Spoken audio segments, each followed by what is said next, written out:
morning, children. Once again, welcome back to geography class. One chapter we already completed, that is soil resources. I conducted the class test, and now we are coming to the another chapter, that is water resources. We started that chapter, and some parts we studied about the sources of water. Two sources of water, that is surface water and groundwater. And we know how much percentage of water we are getting as fresh water. We can use it because 3/4 of the earth is covered with water, but we know 97% of the water is unfit for drinking any other purpose because of the salt content. Other remaining from the 3% also, how much we can use it as a fresh water, that is also we know about it. Then we are primary too, so primary source and secondary source. Primary source mainly the rainwater, but most of the time we are depending on the secondary source, that is wells, rivers and all these things. Then surface water and groundwater also we studied. And water conservation. Why we have to save water? Why we want to conserve water? Why we are giving more importance to save water or conserve water?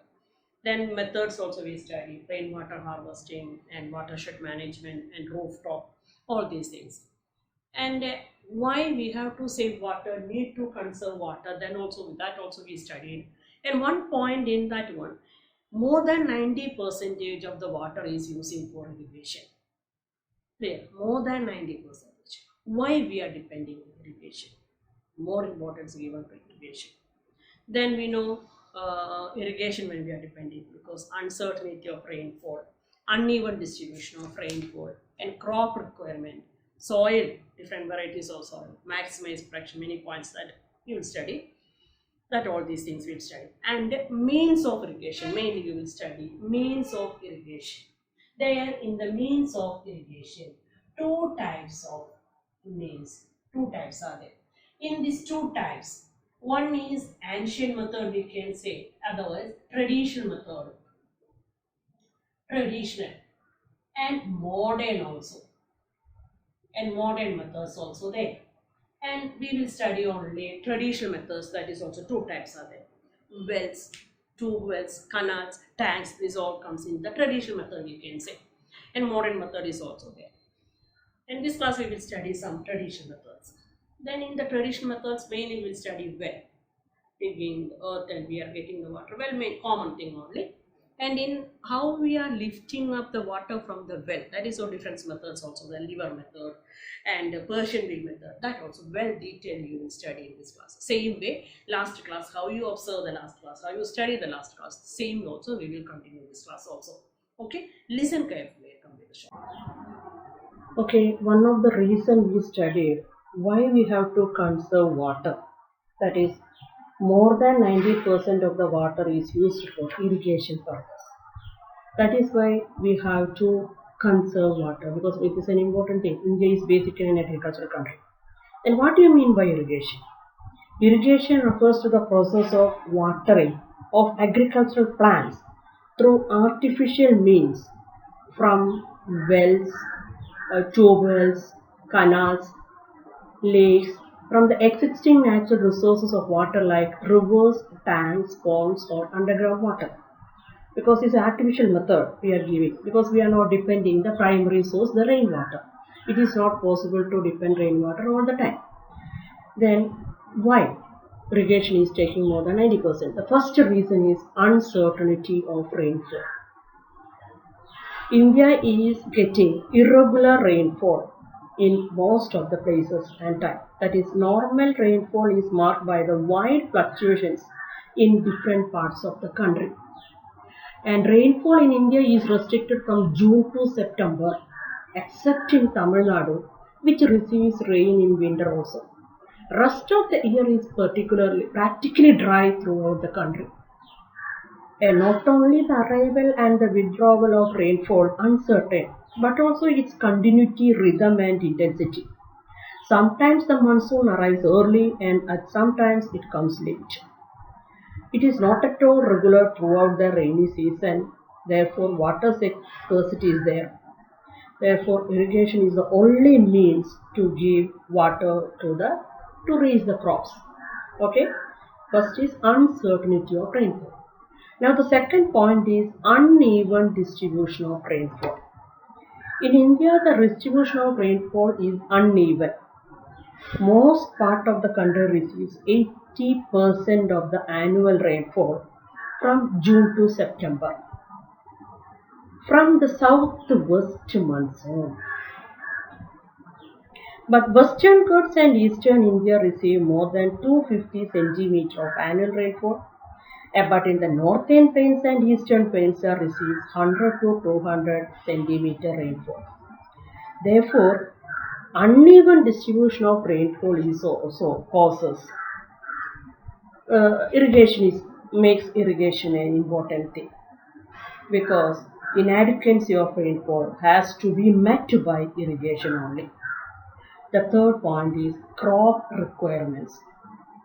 Variety of crops are there. Cash crops are there, food crops are there. And different crops require different quantities of water for their growth. Some crops do not require water when they are maturing, but grain crops require more water during the time when the earheads are formed. And sometimes sowing season we need more water, harvesting time we need less water. Therefore, Rabi, just like we study different seasons, agriculture, cropping seasons also there. Kharif season, Rabi season and Zaid season. The Kharif crops which occupy the largest area, and mainly it depends on monsoon rains. Where irrigation facilities are not developed, these crops are grown as rain-fed crops only. And summer crops also there, because they need less water only. And you know that high yielding varieties of seeds we are using, that is HYV seeds. And if we are using such type of seeds, we have to give chemical fertilizers which need more moisture. If they need more moisture, which could be supplied by only through irrigation.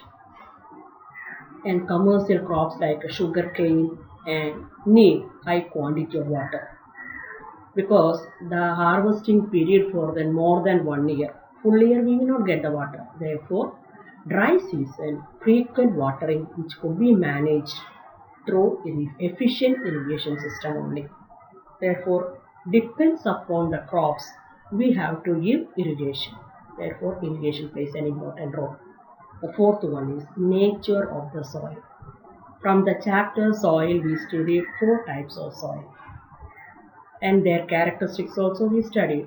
Some soil are loamy, some are sandy, some are clay nature, because it shows some soils have already they have moisture content is there. Such type of soil we no need to think too much about the irrigation. But some soils are sandy nature, then less moisture retentive capacity is there. Therefore, we have to give water most of the time. Similarly, the level and lowland areas require less water. But the sloping and highland areas, we have to think about irrigation seriously, because water they need more. Clear all of you? Nature of the soil, variety of soil depends upon the irrigation facilities. And next is to utilize river water effectively. Many rivers are not perennial. 2 types of rivers we already studied, perennial rivers and seasonal rivers. In India, we have many rivers, but most of them are not perennial. If they are not perennial, then what happens? That means they are seasonal rivers only. Only in rainy season we will get water from such type of rivers. Therefore, we have to depend irrigation only to make the crops to grow. Okay. Next is to maximize production. You know that to increase production, irrigation is a must. According to agriculture scientists, they are saying that the crops, that means the irrigated crops, is more productive. They will get more yield compared to the unirrigated crops in the same area. If you are depending only the rain, then that type of crops, not that much yield they are saying. That is the scientists, they are saying that. And the last point is that increase in population. We already know that population is increasing so fast. Then the demand for food is also increased. Then we have to think about how we can increase production. Therefore, they are thinking about multiple cropping, because in a year more than 2 crops they are cultivating in the same land. Therefore, all the time they will not get rainwater. Therefore, they have to depend on irrigation. This cannot be done without the help of irrigation. These type of multiple cropping. Okay, now we are coming to the means of irrigation. Based on the availability of surface water, that is river and groundwater, relief features, soils and climatic conditions, different means of irrigation are utilized in India. 2 types are there. One is conventional means of irrigation, another is modern means of irrigation. In the conventional means of irrigation, we are going to study about wells, tube wells, tanks and canals. In the modern means of irrigation, we will study about drip irrigation, spray irrigation, sprinkler irrigation, furrow irrigation. And first we will study about well. Wells are 2 types, that is wells and surface wells and tube wells. Okay, what do you mean by well? A well is a small hole dug in the surface of the earth to obtain water from the subsoil for irrigation and other purpose. Its depth doesn't exceed, its depth of the water table doesn't exceed 50 meters. The water from well is lifted from irrigation in a number of ways.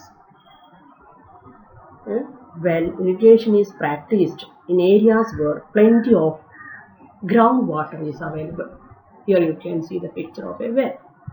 Now we are coming to the different ways we are using, how water we are lifting for irrigation. Okay. The first method is Persian wheel method.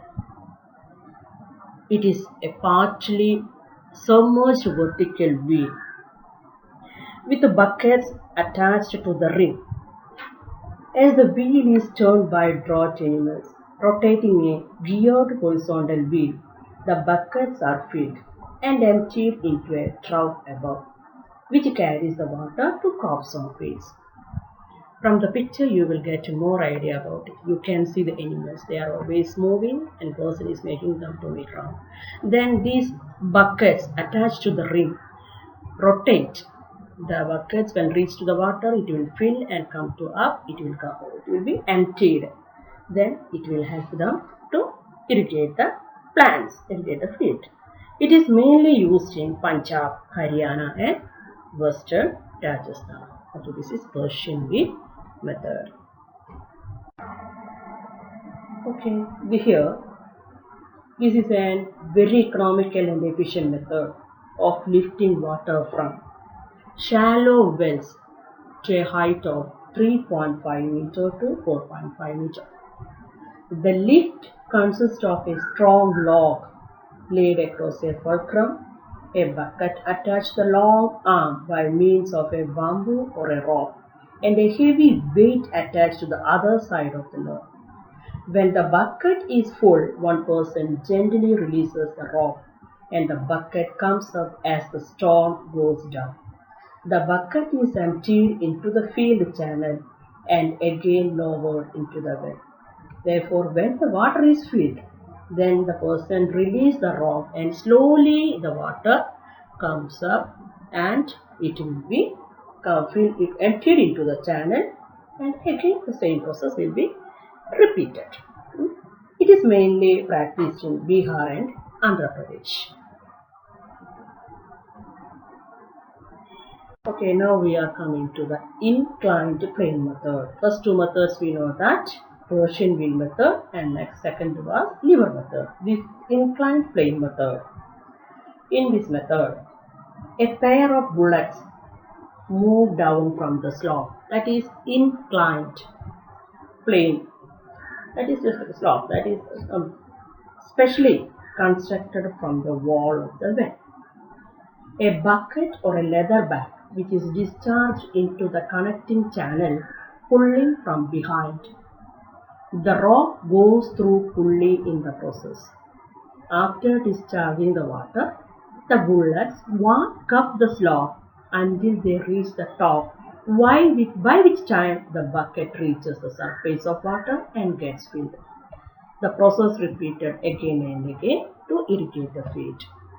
Because from the picture it is very easy, when the water is, they are moving from the wall, then the water will come up and again they move back, the water filled in that one. The process is repeated. This is known as inclined plane method. Okay, we studied what you mean by well irrigation, different kinds of well irrigation we were using, and now we come to the advantages and disadvantages of well irrigation. First, let us go through the advantages. And first one is that it is an independent source of irrigation. No need to depend anyone else for that purpose. Independent source of irrigation. And also it brings clear water. Clear water, so it will bring that one. And if you are using the well irrigation, several chemicals are already in the well water. And if you are irrigating this water, which add the fertility of the soil. And here we know that the oxen, that we use the drought animals, otherwise oxen, used for ploughing and drawing water. Both the work. An animal can do two works. Therefore, no extra cost for them. Therefore, it is very cheap. It is very simple method and cheapest. Poor farmers can afford this one. And therefore, it is not at all a costly process for the farmers. Even the poor farmers can afford this one. And now we are coming to the disadvantages of well irrigation. First one is that it depends upon underground water resources. And you know that underground water resources not same in all the places. Its distribution varies from region to region. That is why sometimes if you dig the well not getting the water, then it is a problem. That is there.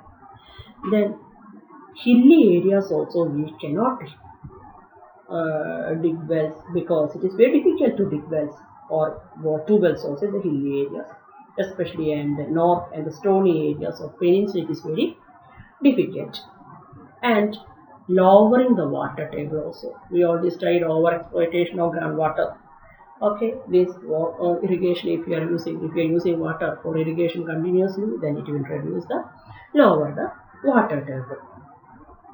And then it can irrigate through well irrigation. We can irrigate a small area only, not a large area. Acres of land it is not possible. That much is not possible through well irrigation. Irrigate only small area only. And now we are coming to study another conventional means of irrigation, that is two wells. Two type of wells we said, one is surface wells and another one is two wells. Surface wells we know that its depth up to 15 meters, but it is deeper than well. Its depth is 20 to 30 meters from water, is lifted up with the help of power driven pumps to be used by men. It is also known as a lift method, and it is also known as a borewell, which is dug deep with the help of a drilling machine. But we have to think about where we can do the tube wells, drilling the tube wells. Okay, the conditions we made. First of all, availability of plentiful water at great depth, because its depth is near about 20 to 30 meters. Therefore, plentiful water at great depths we need. And water table should be high with a perennial water supply, because continuous water supply should be there. And cheap electricity we needed, otherwise it is very costly. Availability of regular cheap electricity to run the wells. And the land is also level and soft soil. Level and soft soil should be there. And climate also should not be extreme cases. Climate should not be extreme because either too hot or too cold is not right. Climate should be there. And that area must get adequate, sufficient rainfall. And well be one of the disadvantages what we studied, it cannot be irrigated a large area. But tube well, large fertile area to be there to irrigate, then only, because large quantity of water we are taking. Therefore, large fertile area to be there to irrigate there. Okay, from the picture you can see that how it is. Okay. We studied what we mean by tube wells and what are the conditions for the drilling of tube wells. Now we are coming to the advantages and disadvantages of tube wells. First we go through the advantages. Just like wells, surface wells, it is also independent source of irrigation and it also brings a clean water. And another thing is that it is easy to bring up large amount of water in a short period of time. Because a short period of time we can get large amount of water. Then it is a perennial means of irrigation because it is drilled up to permanent water table. Therefore, it's a perennial means of, because conditions we already studied according to that, these all the advantages. It's a perennial means of irrigation. And it is useful during drought when surface wells dry up because it is an underground water level. So this one, therefore, it is useful during drought. And irrigate large area of agricultural land because we are already taking large amount of water at a time. Therefore, large area of agricultural land also we can irrigate very fast. And it also do not cause any pollution because nobody can throw anything in this water to pollute it. Therefore, it is not causing any pollution. So this is not causing any pollution. These are the advantages. Now we come to the disadvantages of tube irrigation. First one is that excessive use lead to depletion of groundwater. If continuous use of tube well water, it can deplete the groundwater because the groundwater level will be lowered very fast. And even though we are saying that it brings up clean water, suppose if the water is brackish, that is if the salt content is there, it is not at all useful, no use at all. All expensive is waste because the initial expensive is there, investment they are doing. If brackish water we are getting, no use at all. Therefore, it is expensive and it requires continuous supply of electricity. Either electricity or diesel we need to pump the water through the power drawing pumps are there. Therefore, electricity or diesel also we have to use. It is very expensive. These are the disadvantages. Okay, I hope you understood that chapter very well. Not completed, some more points or some more irrigation methods are there. Modern methods we will study in the next class. And I hope we studied these things. And the wells we studied. Today you will study about well. And tube well also you studied. Isn't it? The well, different methods you studied. Persian wheel method, lever method, and the inclined plane method. I hope you understand these three methods, how to lift the water from the well through the picture also I will give you. Then from this one, I hope it is clear. If it any doubt, you can send me the message. Clear? Start.